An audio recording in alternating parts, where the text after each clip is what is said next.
दोस्तों नमस्कार। आम लोगों पर पड़ती महंगे तेल की मार, विपक्ष और सत्ता पक्ष में आपसी वार पलटवार। पिछले एक हफ्ते से ज्यादा वक्त से यही देखने को मिल रहा है। प्रधानमंत्री नरेंद्र मोदी ने जब 11 मई को देश से ये आह्वान किया कि भाई पश्चिम एशिया में जो संकट है, खाड़ी देशों में स्टेट ऑफ हॉर्मुज में जो तनाव है, वो तनाव अब हमसे भी ज्यादा दूर नहीं है। उस तनाव की चिंता हमें सबसे ज्यादा होनी चाहिए, क्योंकि हम वहां से तेल का आयात करते हैं और तेल की कीमतों में उसके बाद एक से एक दिन छोड़कर जिस तरीके से वृद्धि हुई, एक हफ्ते में 10 दिनों में लगभग 7.5 रुपए महंगा पेट्रोल मिलने लगा और 6.5 रुपए तक की बढ़ोतरी डीजल पर देखने को मिली। अब डीजल, पेट्रोल, रसोई गैस, कमर्शियल गैस सिलेंडर, तमाम चीजों के महंगे हो जाने के बाद आम लोगों में असंतोष है। सवाल ये किए जा रहे हैं कि भाई सरकार क्या कर रही है। अब विपक्ष कह रहा है कि सरकार ज्यादा एक्साइज ड्यूटी ले रही है, करीब 31 रुपए ले रही थी, जिसको घटा दिया 10 रुपए और उसके बाद 21 रुपए एक्साइज ड्यूटी हो गई सरकार की। लेकिन उसके बाद भी पेट्रोल की कीमतों को बढ़ाना पड़ा, डीजल की कीमतों को बढ़ाना पड़ा। ये हो क्या रहा है। अब विपक्ष के सवालों पर सत्ता पक्ष कह रहा है कि विपक्ष सिर्फ इस संकट के समय में राजनीति कर रहा है, जबकि वैश्विक मार्केट में कच्चे तेल की, क्रूड ऑयल की कीमतें लगातार बढ़ रही हैं, जिसके चलते दाम भी बढ़ रहे हैं, वरना इतना दाम नहीं बढ़ पाता। अब भारत अपनी जरूरत का लगभग 85 से 90% तेल आयात करता है। ऐसे में एक तरफ सत्ता पक्ष का कहना है कि विदेशी आयात जो है वो महंगा हो रहा है, क्रूड के रेट जो है वो बढ़ रहे हैं, तेल कंपनियों को लगातार घाटा हो रहा है, जिसके चलते ये 7-7.5 रुपए की कीमतें बढ़ाई गई हैं। दूसरी तरफ विपक्ष कह रहा है कि विदेश नीति कमजोर है, कीमतें तो पहले भी बढ़ी थी, लेकिन सरकार टैक्स ज्यादा ले रही है जनता से। सरकार टैक्स लगा करके आम लोगों की कमर तोड़ने में जुटी हुई है। इस खास रिपोर्ट में आपको यही बताऊंगा पिछले 20 सालों का रिकॉर्ड क्या है, सरकार के दावों में कितना दम है और विपक्ष क्या कुछ कह रहा है। दरअसल डॉक्टर मनमोहन सिंह की सरकार और नरेंद्र मोदी की सरकार के कार्यकाल की बात की जाए तो मैं जून 2006 से शुरू करता हूं, जहां पर क्रूड ऑयल की कीमतें लगभग $73.94 प्रति बैरल थी। अब 2008 के आते आते जून में ही ये कीमतें 73.94 से बढ़कर $140 प्रति बैरल हो गई। फिर जून 2009 के आते आते कीमतें $41.73 प्रति बैरल हो गई। अप्रैल 2011 में फिर ये कीमतें $113 प्रति बैरल हो गई। 2012 फरवरी में $107 प्रति बैरल, जून 2012 में $85 प्रति बैरल, अगस्त 2012 में $96.47 प्रति बैरल, अगस्त 2013 में $107.98 प्रति बैरल और जून 2014 में $106 प्रति बैरल की कीमतें थी। ये डॉक्टर मनमोहन सिंह जब देश के प्रधानमंत्री थे उनके कार्यकाल की क्रूड ऑयल की, कच्चे तेल की जो प्रति बैरल की कीमतें हैं वो मैंने आपको बताई। अब 2014 के बाद 2015 जनवरी का रुख कर लेते हैं, जहां पर क्रूड ऑयल की कीमतों में भारी गिरावट देखने को मिली और $47.79 प्रति बैरल ये तेल मिलने लगा। मई 2015 में $60.25 प्रति बैरल हो गया।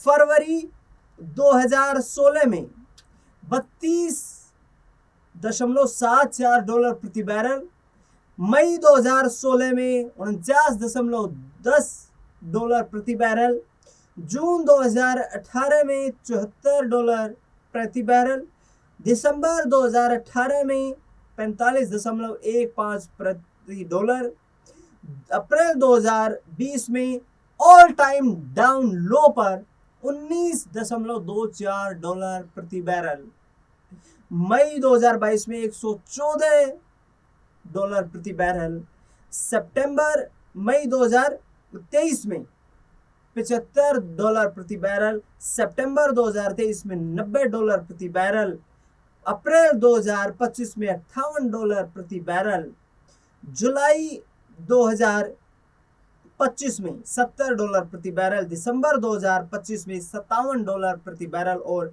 27 मई 2026 को $90.15 प्रति बैरल ये कीमतें थी।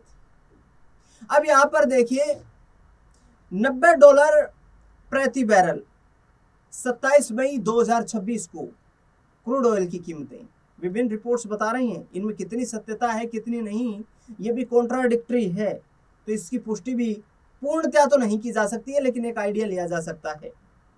जून 2014 में जब मोदी सरकार ने अपना कार्यभार संभाला था उस दौरान कीमतें थी $106 प्रति बैरल। मई 2027 में है $90 प्रति बैरल। अब जून 2014 में पेट्रोल जो था वो था ₹72 प्रति लीटर, जो मई 2026 में है ₹102 प्रति लीटर। समझ में आ रहा है? समझ में आना भी चाहिए। लगभग 2014 जून के मुकाबले 2026 मई में क्रूड ऑयल की कीमतें जो हैं वो कम है। उस दौरान जब उस वक्त कीमतें महंगी थी, 2014 जून के आंकड़े दे रहा हूं मैं, $106 प्रति बैरल जो कीमतें थी वो अब $90 प्रति बैरल के आसपास घूमती हुई दिखाई दे रही है। लेकिन उस समय जो पेट्रोल की कीमत थी वो थी ₹72 प्रति लीटर, जो अब है ₹102 प्रति लीटर। अंतर समझ में आ रहा है? अब 2004 से ही बात कर लेते हैं, जब अटल बिहारी वाजपेयी ने सरकार छोड़ी और उसके बाद सरकार का जिम्मा कांग्रेस पार्टी ने संभाला। डॉक्टर मनमोहन सिंह के नेतृत्व में ₹34 पेट्रोल प्रति लीटर था। 2005 में 38 हो गया, 2006 में 41 हो गया, 2007 में 44 हो गया, 2008 में ₹51 हो गया, 2009 में घटकर ₹48 हो गया, 2010 में ₹52 फिर से हो गया, 2011 में ₹63 हो गया, 2012 में ₹68 हो गया, 2013 में 72, 2014 में भी ₹72, 2015 में घटकर ₹60 हो गया जब मोदी सरकार ने कार्यभार संभाला। फिर बढ़ना शुरू हुआ, 2016 में ₹64, 2017 में ₹70 प्रति लीटर, 2018 में ₹78.52 प्रति लीटर, 2019 में ₹73.83 प्रति लीटर, 2020 में ₹80.43 प्रति लीटर, 2021 में ₹95.41 प्रति लीटर, यानी कि एक साल के दरमियान में लगभग ₹15 की बढ़ोतरी 2020 और 2021 के दरमियान। 2020 और 2021 के दरमियान पेट्रोल की कीमतों में लगभग ₹15 की बढ़ोतरी। लेकिन अप्रैल 2020 में ऑल टाइम लो क्रूड ऑयल $19.23 प्रति बैरल, कीमतें 2020 में जो थी वो $80 प्रति लीटर तक पहुंच गई थी। 2022 के आते आते $114 प्रति बैरल पहुंच गया क्रूड ऑयल। लेकिन कीमतें जो थी वो फिर 2022 में $95 प्रति लीटर तक छूती हुई नजर आई। 2023 में $98 और ये सिमिलर चलता रहा। 2026 के आते आते up down up down up down होते होते शतक को पार कर गया है राजधानी दिल्ली के ये पेट्रोल रेट्स मैंने आपको बताया। लेकिन इनमें दिलचस्प आंकड़ा ये है कि जब 2020 अप्रैल में क्रूड की कीमतें तो ऑल टाइम लो पे थी, यहां तक कि 2006 के मुकाबले भी काफी नीचे थी। पेट्रोल कितना सस्ता हुआ, डीजल कितना सस्ता हुआ, महंगाई पर सरकार ने रोक लगाने का कितना नियंत्रण दिखाया। क्या कोई राहत मिल पाई आप लोगों को? यह तय आपको ही करना है। इसी सवाल के साथ इस प्रोग्राम में आपको छोड़कर जा रहा हूं। अपनी राय प्रतिक्रिया कमेंट में देने के लिए आपके पास पूर्ण स्वतंत्रता है। फिलहाल के लिए इतना ही। धन्यवाद।